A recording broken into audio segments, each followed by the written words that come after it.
네, 오늘 9월 21일 사실발견 진행해 보도록 하겠습니다.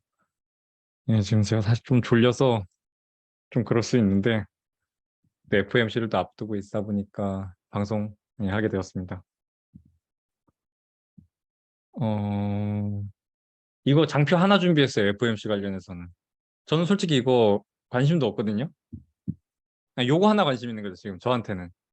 이 점도표 하나만 관심 있는 거고 파월이 말할 거야 뭐 그냥 당연히 또 경기 침체 각오하더라도 인플레이션 잡겠다는 얘기랑 이번에 코어 CPI 올라간 거에 대해서 본인의 생각을 얘기할 거고 고용시장, 노동시장에 대한 얘기도 뭐 얘기하겠죠. 노동시장을 좀 이 냉각시킬 필요가 있다라는 얘기할 거고 그 외에 다른 위원들이 향후 금리 전망에 대해서 어떻게 생각하는지가 저는 제일 궁금해요.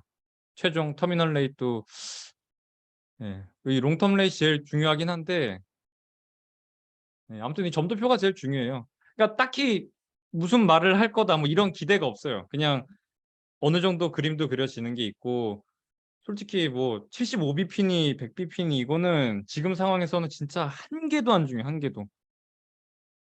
아직도 75 올리는지 100 올리는지 1% 올리는지 그거 생각하고 있으면 진짜 너무 시장에 너무 뒤처진 거예요. 지금 막 커뮤니티 들어가면은 뭐 75 올리니 뭐 100 올리면은 큰일 나니 이러고 앉아 있을 텐데 한 개도 안 중요해. 한 개도. 좀 조금이라도 볼 줄 아는 사람이면은 무조건 점도표만 다 보고 있는 거예요. 아마 75bp 올리겠죠. 근데 제가 저번 이전 세미나에서 말했던 것처럼 4%를 뚫고 어디까지 올라갈지에 대해서 좀 가능성이 열렸고 그걸 반영한 게 최근에 나오고 있는 이 10년물의 엄청난 상승세 3.6까지 갔었죠. 저는 3.5에서 4.0을 진짜 엄청난 맥시멈 4.0을 맥시멈으로 봤었는데 그거보다 조금 더 갈 수 있을 것으로 보여요. 그게 딱 반영이 됐던 게 지금의 이 10년물이 움직임이었고 그래서 제가 조금 더 지켜보자고 한 거예요. 원래 3.5%부터 TLT 분할 매수 시작하려고 그랬는데 조금 더 봐야 될 것 같아요. 이번 FOMC 뭐 파월의 발언이든 이 점도표든 요거까지 보고 TLT 매수 시작하는 게 좋을 것 같아요. 왜냐면 이게 저랑 제가 보고 싶어하는 지표가 ECI인데 그 고용비용지수 말씀드린 적 있죠. 그 분기마다 발표되는데 3분기 고용비용지수가 어떻게 나오는지가 10월에 나오니까 그것까지 뭔가 확인을 해야 이 최종 도달금리에 대한 뭔가 얘기를 할 수 있을 것 같아요. 근데 그거에 대해서 아주 찝찝함이 있는 게 이번에 그 코어 CPI에서 특히 이 스티키 물가들 올라간 부분들 잘 내려오지 않는 그 물가들이 올라간 거에 대해서 파월이 어떻게 생각하고 있을지를 잘 모르겠어요. 근데 진짜 근 1년 동안에는 제가 진짜 파월이랑 되게 생각이 되게 비슷하게 왔고 잘 맞췄다고 생각이 되는데 어, 이번 한 번만 저렇게 나온 거 가지고 뭔가 얘기하기는 좀 어렵고 지속성을 한 번 더 보고 행동을 하지 않을까 싶어요. 그래서 그냥 아마 75bp 올리는 걸로 끝날 것 같고 그건 근데 사실 75bp든 100bp든 그건 중요하지 않아요. 최종 도달 금리를 어디까지 올린 다음에 스테이 하든 할지. 그러니까 최종 도달 금리 어디까지 그다음 두 번째 그 도달 금리를 얼마나 유지할지가 이 경제에 대해서 이 금융 정책이 얼마나 타격을 줄지가 결정이 되는 건데 아무튼 그 두 개가 중요한 거예요. 최종 도달 금리, 유지 기간. 이 두 개에 대해서만 우리는 지금 포커스를 맞춰야 되고 지금 요번에 뭐 100bp 75 그거는 지금 시장 참여자들이 그렇게 부황부황하는 거에 휩쓸려 다니면 안 돼요. 그런 애들이랑 같이 놀면 안 됩니다. 멀리 봐야 돼요, 멀리. 그래서 이번 FOMC에 대해서 솔직히 드릴 말씀 그냥 그거밖에 없어요. 파월은 뭐 아까 말한 것처럼 고용시장 너무 뜨겁다. 냉각시켜야 되고 임금 인플레 나오고 있는 것 같은데 뭐 그거에 대한 얘기할 거고 경기 침체 각오해도 기준금리 계속 올릴 거야라는 말 하는 거. 그래서 사실 저는 이번에 볼 것도 없고 뭐 딱히 관심이 없었어요. 한 번 더 봐야 된다 생각했어요. 요건 이제 제가 몇 가지 이제 준비한 그게 있습니다. 근데 파킹 통장에 대한 얘기를 되게 많이 하시는데 여러분 생각이랑 저랑 좀 많이 달라요. 이게 예전부터 토스가 이 파킹 통장에 대해서 뭔가 여러분이 이제 관심을 갖게 된 게 아마 토스 때문일 텐데, 토스는 사실 처음에 이 자금 유치, 본인들이 굴릴 자금 유치 때문에 이 파킹 통장이라는 걸 처음 2%짜리를 도입을 해서 시중 자금을 엄청 많이 흡수를 했죠. 운용할 수 있는 자금 자체를. 그래서 이게 막 지금 파킹 통장이 유행이 된 건데, 지금 나오고 있는 이런 막 3%짜리 파킹 통장이랑 토스가 처음 도입한 파킹 통장이라는 성격 자체가 엄청 달라요. 그러니까 요즘 나오고 있는 거 제가 제일 큰 특징 중에 하나가 보면은 월지급이에요, 월지급.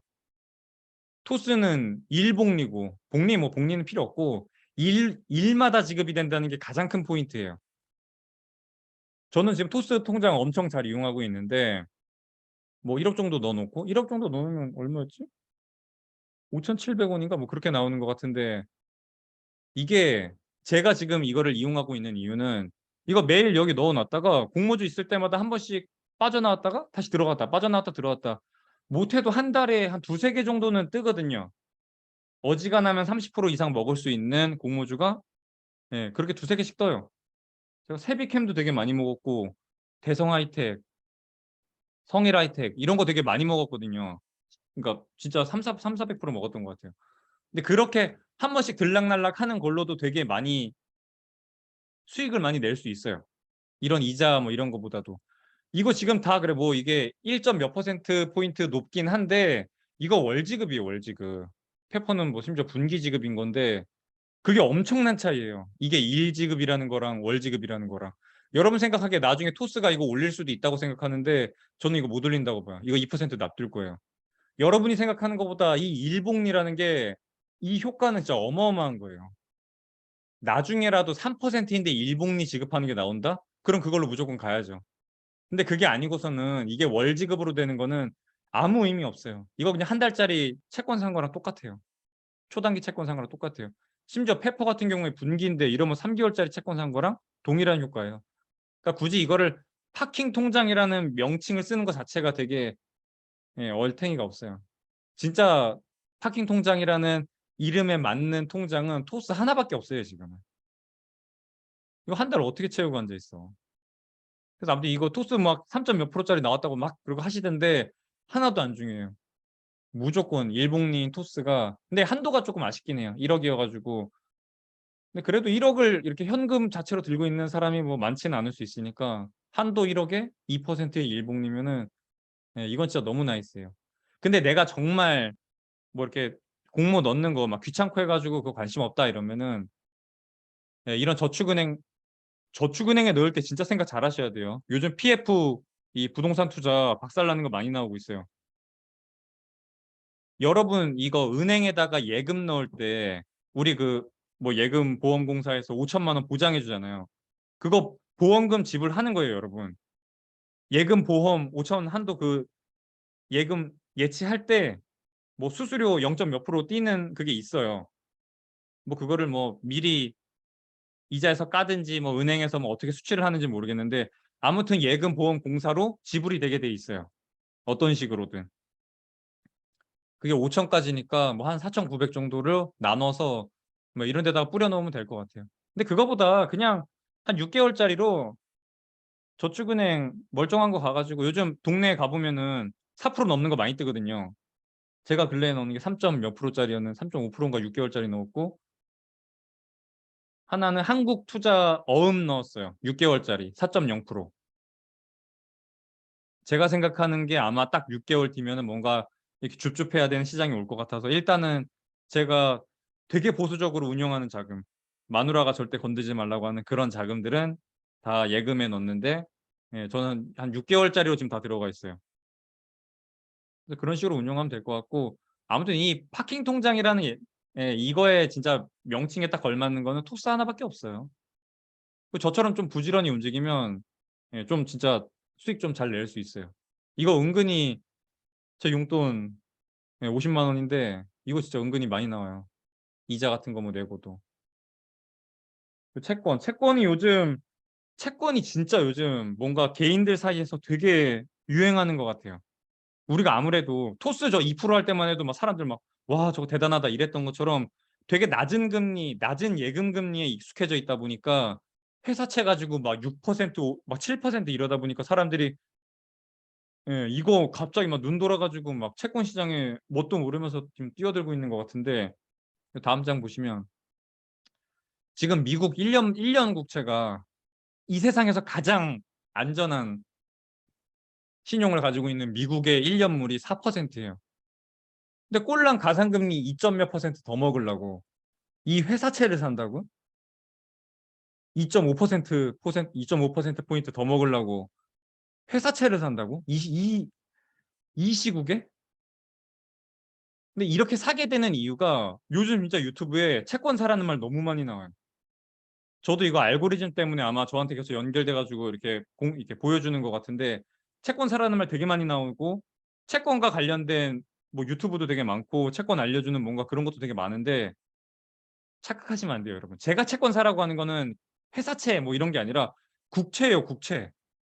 무조건 국채예요. 제가 자꾸 채권에다가 나중에 우리가 이 최종 도달해서 있어야 되는 건 채권입니다 했더니 회사채인 줄 아는데 국채예요, 국채.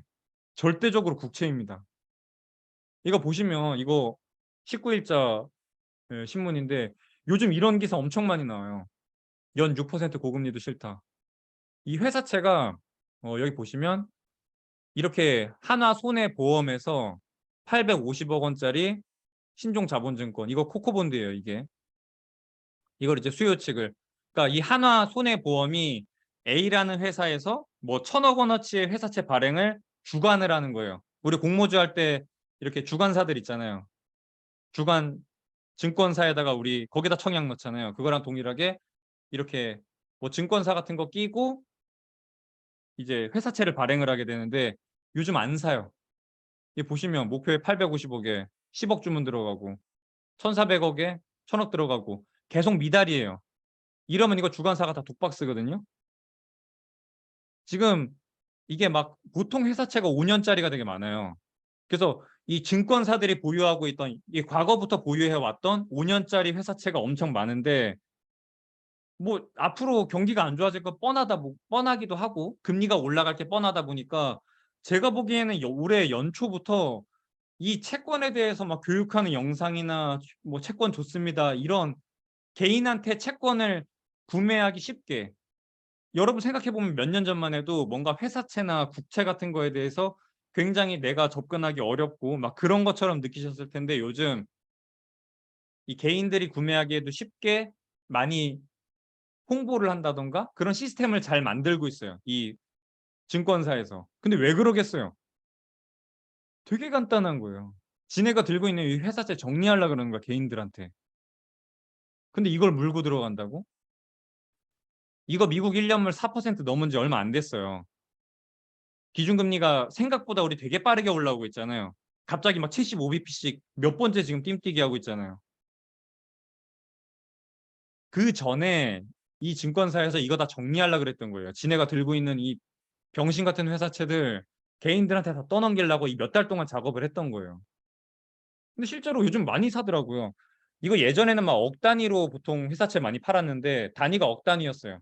근데 요즘은 쪼개기 해가지고 팔기로 해가지고 개인들이 손쉽게 접근할 수 있게끔 많이 팔아요. 그런 식으로 요즘 많이 하고 있는데 절대 그러면 안 돼요. 지네는 이 기관들끼리는 지네끼리는 안 사고 있어요, 이거. 뭐 더블 A 뭐 이러고 앉아 있어도 A 플러스 이러고 앉아 있어도 이거 안 사요. 심지어 이거 제주은행이잖아요. 은행인데 지역 되게 작은 은행인데 이런 데서 발행하는 채권조차 수요가 안 나오고 있어요. 이거 누가 사? 이거 아무도 안 사잖아요, 지금 다. 근데 이거 뭐 아무도 안 사니까 여기서 이제 남은 미매각 채권들 개인들한테 다 덤핑 치고 있는 거예요, 그거. 뭐 채권 좋습니다. 요즘 뭐 주식도 잘 안 되는데 채권 이거 넣어놓으면 6% 제주은행이 망하겠어? 이런 얘기하면서 던지고 있는 거예요, 여러분한테.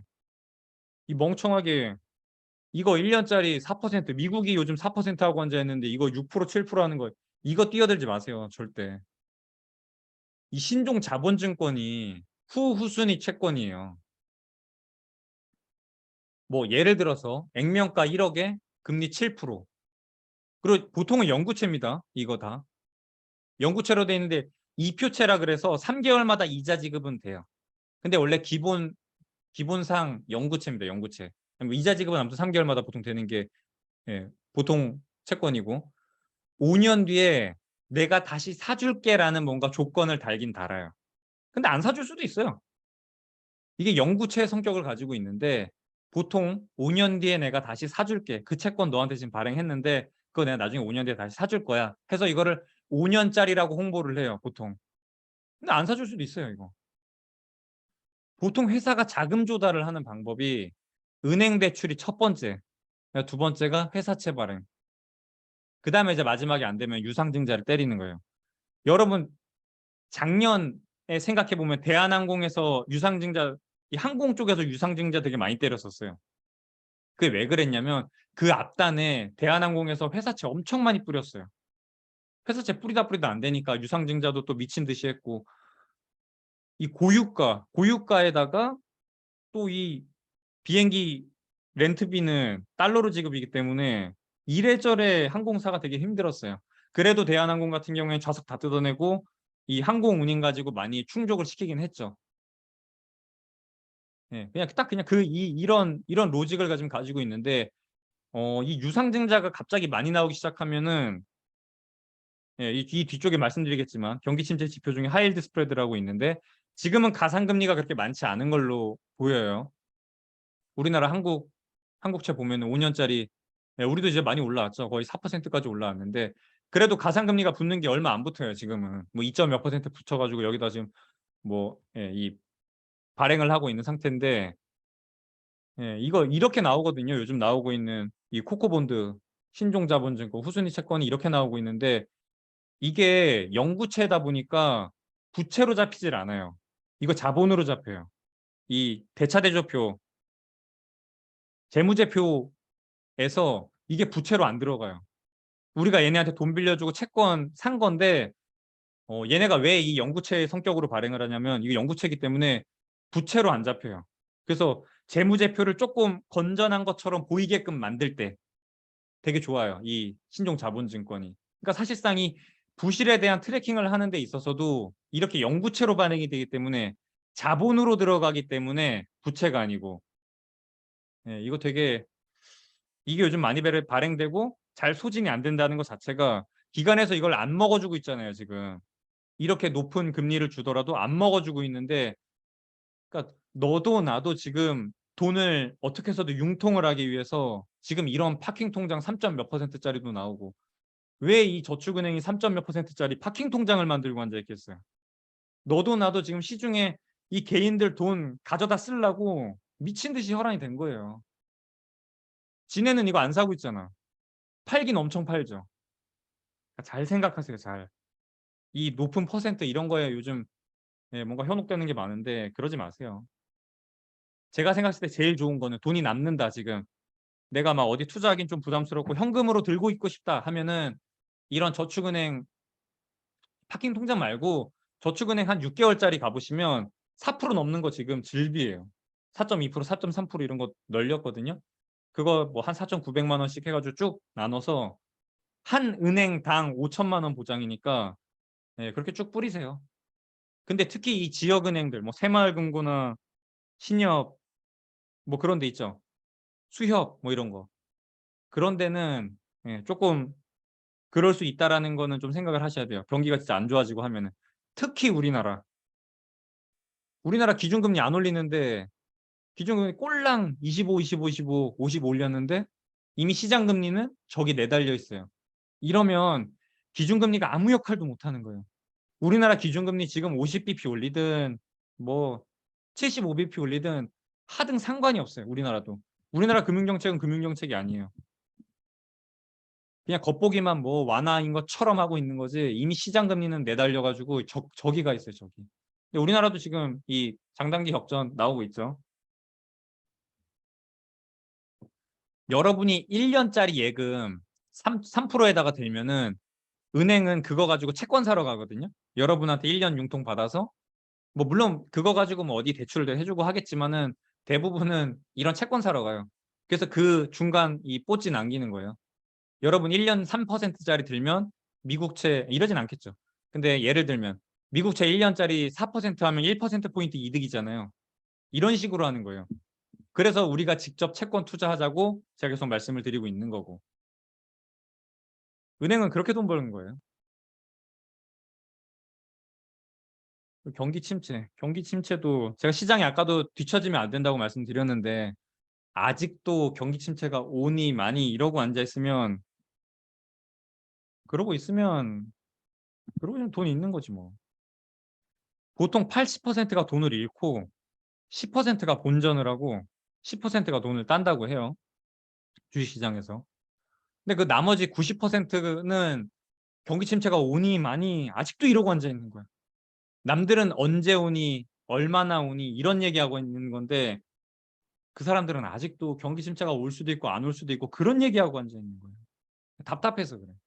근데 요즘 나온 게 요 페덱스가 한번 그 주가 20%인가? 예, 떡락하면서 이 운송과 관련된 얘기가 나왔는데 운임과 관련된 지표 제가 봤을 때는 이렇게 크게 세 개가 있어요. 첫 번째는 다우 운임 지수라고 있어요. 다우존스에서 만든 이 항공 운임, 철도 운임, 뭐 육상, 수송 이런 운임에 대해서 뭐 페덱스일 수도 있고, 예, 뭐 조선사일 수도 있고, 해운사일 수도 있고 그런 회사들 여기 페덱스도 들어갔겠죠. 그런 회사들 묶어가지고 지수화 시킨 게 요 다우존스 운임 지수예요. 그러니까 걔네 항목끼리 묶은 그냥 ETF라고 보시면 됩니다. 근데 계속 지금 뭐 거의 쳐받고 있죠. 1년짜리로 제가 잘라온 건데 예, 계속 내려가고 있는 거예요. 경기는 계속 안 좋아질 수밖에 없어요. 경기가 화랑이면 당연히 이 운임에 대한 수요가 많을 거고 수요가 많으면 운임비가 증가를 하겠죠. 요 아래에 있는 게 상하이 운임 지수예요. 상하이 컨테이너 운임 지수인데 이게 2년 정도 잘라온 건데 보시면 최고점 찍고 2년 내에 최저점 지금 돌파하고 있어요. 계속 빠지고 있죠. 안 좋아지고 있는 거예요. 경기는 계속해서 안 좋아지고 있는 거예요. 이거는 발틱 운임 지수라고 해서 이 오른쪽에 있는 차트는 요거는 해운에 관련된 그 지수예요. 해운 운송업과 관련된 지수인데 여기도 마찬가지로 쭉 빠지고 있습니다. 그러니까 운송과 관련된 그것도 경기 침체를 가늠하는 데 있어서 굉장히 중요한 지표인데 이쪽 운임과 관련된 부분에서도 굉장히 하락 추세가 나오고 있어요. 경기 침체 지표 제가 최근에 이제 많이 안 보여드렸었는데 뭐 닥터코퍼는 뭐 아시다시피 쭉 빠지고 있는 상태죠. 여기서 이제 뭐 추가적으로 뭔가 경기 침체가 나온다고 하면 다시 이렇게 하락세가 나올 텐데 지금은 3.5 정도에서 3.5불에서 좀 스테이하고 있는 상황이고 러셀 2000 같은 경우에는 이 중소형 주가 대부분 모여 있는 게 이 러셀 2000이기 때문에 이 러셀 2000이 빠지는 부분이 경기 침체가 오는 어떤 신호로서 보는 데 있어서 좋습니다. 그리고 왼쪽 아래에 있는 이 하이힐드 스프레드 제일 중요한 경기 침체 지표로서 사용되는 게 이 하이힐드 스프레드랑 ISM, PMI라고 보시면 돼요. 근데 우리는 ISM, PMI 보고 움직일 거예요.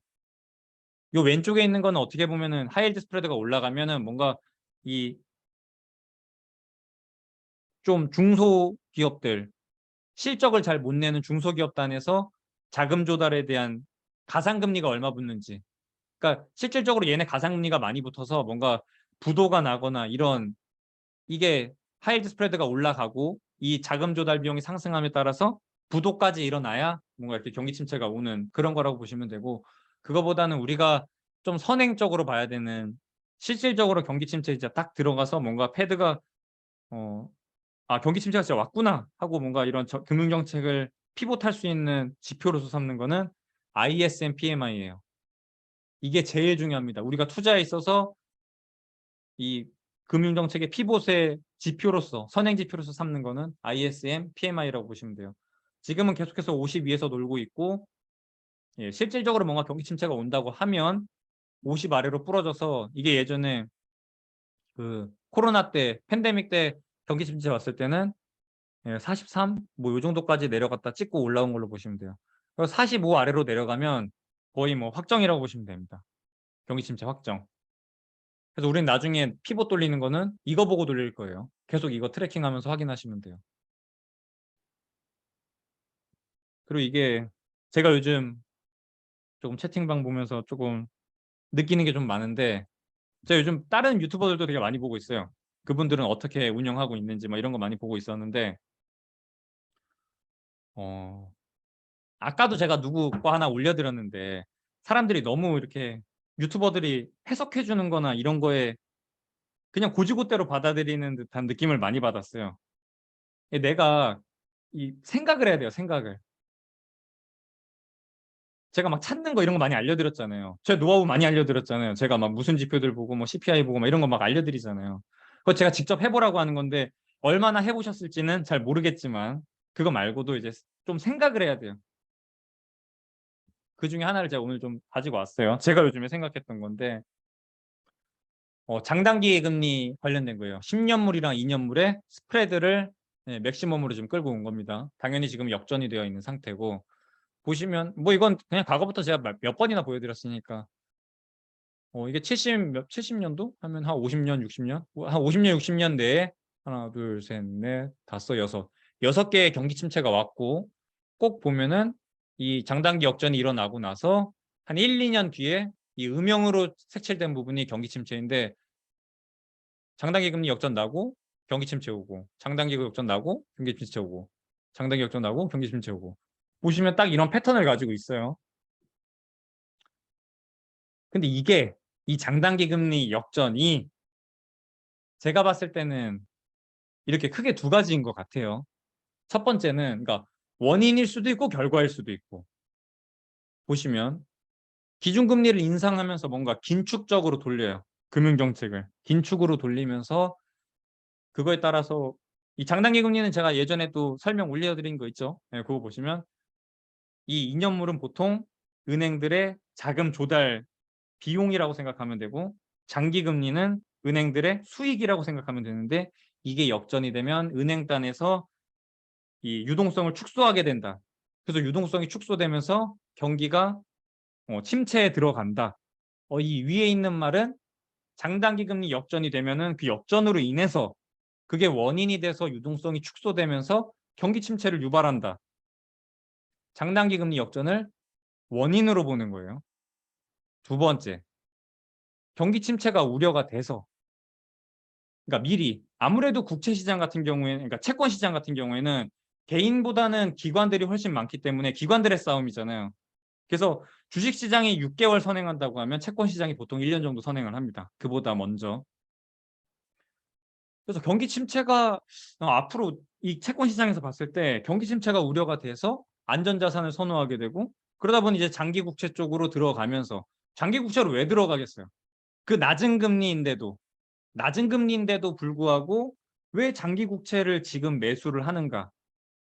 나중에 가서 결국에는 경기가 빠개지고 하면은 뭐 양적 완화가 됐든 뭐 YCC가 됐든 금융정책을 완화 기조로 돌리면서 결국에는 완화 기조로 돌리면서 패드풋을 기대하면서 장기 국채에다가 자금이 쏠리다 보니 이 장기 금리가 쭉 내려오면서 그러니까 미리 예상을 해서 나오는 신호로서 결과적이니까 이 경기 침체가 우려가 돼서 안전자산을 선호하게 됐고 장기 국채에 대해 매수가 붙으면서 장기 금리가 쭉 내려오면서 장단기 금리가 역전이 되는 신호. 직접적으로 연관은 안 주고 그러니까 결과로서 장단기 금리 역전이 발생이 된 거죠. 이쪽은 경기 침체가 원인이 돼서 장단기 금리가 역전이 됐다. 2번 이제 이게 1번 위쪽에 있는 게 지금의 이 장단기 금리가 역전이 돼서 유동성 축소가 되는 바람에 경기 침체가 유발됐다. 지금 이렇게 주식시장 빠지고 하는 거는 아직 이 장단기 금리 역전이 된 거에 대해서 뭔가 논하기는 일러요. 여기 있는 거 보시면 다 1년, 2년 뒤에 나타나잖아요. 우리도 아직 이게 어떠한 결과를 초래할지는 몰라요. 이번에도 뭔가 경기 침체가 올까 안 올까? 모르긴 해요. 저야 당연히 100% 그러니까 당연히 온다고 저는 생각하지만 지금 온 건 아니니까. 결과적으로 온 건 아니니까. 장단기 금리가 역전이 됐는데 이거를 신호로서 봐야 되나? 아니면 이 자체가 원인이 돼서 경기 침체를 유발을 하는가? 두 가지 중에 뭐가 맞는지에 대해서 한번 생각을 해보면 좋겠어요. 하도 이거 가지고 얘기를 많이 하니까. 그리고 우리가 앞으로 이 채권 시장에 들어갔다가 그거를 매도하고 이 자산 시장이 널브러진 걸 줍줍하는 그때를 파악하는 데 있어서 이 장단기 금리에 대한 솟구쳐 오를 때 그게 되게 중요하거든요. 근데 뭔지도 모르고 이거 나중에 이거 쭉 올라오면은 우리 이제 채권 던지고 널브러진 자산 시장 죽으러 간다고 했는데 저도 이거 시그널로 삼을 거예요. 이 장단기 스프레드를 가지고 그런 이 스위칭하는 지표로 삼을 텐데 이게 뭔지 알아야죠. 그러면 장단기 금리 역전이 뭔지 그럼 한번 생각해 보시라고요. 제가 여기에 대해서 이 설명드린 부분은 찬찬히 다시 돌려보면서 유튜브 올려드릴 테니까 돌려보면서 그러니까 일단 제가 무슨 말을 했는지 다시 한번 생각을 해보고 왜 위에는 원인이라 그랬고 아래는 결과라 그랬는지 장단기 금리 역전이 이 로직을 한번 이렇게 쭉 정립을 해보고 그럼 본인이 생각했을 때 장단기 금리 역전은 이 자체가 경기 침체를 유발하는가 아니면 경기 침체가 올 거를 대비해서 채권 시장이 먼저 움직이는 바람에 결과로서 장단기 금리 역전이 되는가를 한번 생각해 보시면 좋을 것 같아요. 뭐 이거 생각하시면서 중간중간에 드는 생각이나 뭐 물어볼 거 있으면은 얼마든지 달아주세요.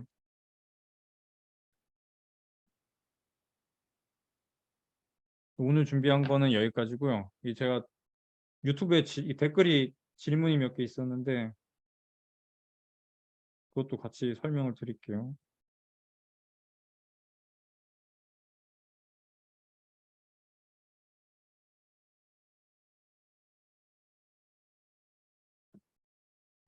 이거 제가 그냥 댓글로 달아야겠네요.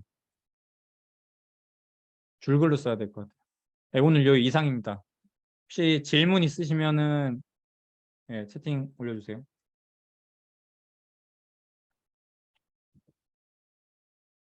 그리고 보통 올해 들어와가지고 보시면 FOMC 끝나면은 상승했거든요. 뭐 저는 이번에도 그럴 수 있다고 생각해요. 근데 그 작은 이렇게 변동하는 거에 하나하나 다 하면은 피곤합니다. 전 이번에 여행 갔다가 돌아오니까 수익이 훨씬 늘어 있었는데 저 거기 갔을 때 이거 신경 안 썼거든요. 근데 중간에 한번 이렇게 큰 상승 나왔다가 떨어졌잖아요. 그러니까 그런 것처럼 본인이 생각하는 뭔가 결국에 펀더멘탈에 수렴한다라는 그 믿음이 있으면 본인이 공부한 걸 믿으면 그냥 큰 기조로 중간중간에 막 등락 나오는 거에 대해서 다 막 대응하려고 하지 말고 믿으세요 그거를. 저 같은 경우는 개이득이죠. 여행 가가지고 한 번도 신경 안 쓰다가 딱 왔더니 이득이 났어. 근데 어느 누군가는 분명히 이거 맨날 이거 보면서 어우 이거 올라가네 나 인버스 샀는데 그렇게 버텨낸 분은 버텨내긴 했지만 사실 그렇게 뭔가 고생했잖아요. 심리적으로도 고생하긴 했잖아요. 근데 그것도 저는 다 비용이라고 생각하는 거예요. 노동력이라고 생각을 하는 거예요. 중간중간에 부황부황 하는 것도. 그러니까 그냥 크게 신경 쓰지 말라고 하는 거예요. 어느 정도 이 안전마진이 확보되고 난 다음에는. FOMC가 끝나면 새로운 이벤트가 딱히 없는데 지난번 베어마켓 랠리 정도는 아니어도 단기 반등이 약하게나마 올 수 있다는 말씀인가요? 11월 중간 선거나 실적 시즌을 다음 이벤트라고 생각하면요. 저는 3분기 실적이 안 좋을 거라고 생각해요.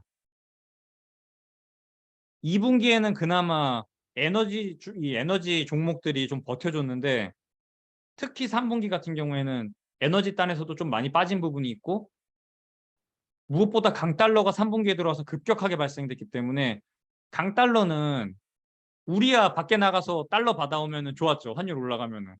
똑같이 1달러 벌어왔는데 국내 들어와가지고 바꿀 때 더 많이 늘어났으니까. 반대로 생각하면 그 미국에 있는 기업들은 밖에서 달러 원화 같은 거 들고 오면은 그러니까 거기서 이제 달러를 들고 올 텐데 수익이 낮아지겠죠. 그래서 강달러 때문에라도 3분기에 좀 실적에 있어서 문제가 생기지 않을까라고 저는 생각해요. 근데 그거 아니어도 뭐 이것만 보셔도 아시겠지만 물동량 자체가 너무 많이 줄었어요. 그래서 저는 3분기가 안 좋을 것 같아요. 근데 3분기 실적 발표가 10월에 있으니까 10월에 뭐 이래저래 많이 있네요. 근데 뭐 9월에 이번에 발표한 다음에 다음 주 한 주가 아마 비는 것 같은데 뭐 아무튼 그냥 그 중간중간에 막 부황부황 하는 거는 저는 딱히 신경 쓰진 않아요. 이미 안전마진이 많이 확보돼 가지고. 근데 중간 선거는 조금 큰 이벤트긴 해요. 과거에 저도 중간 선거 다 찾아봤는데 중간 선거 끝나고 나면은 많이 회복하더라고요. 근데 그 모멘텀이 이번에는 어떻게 진행될지 모르겠어요.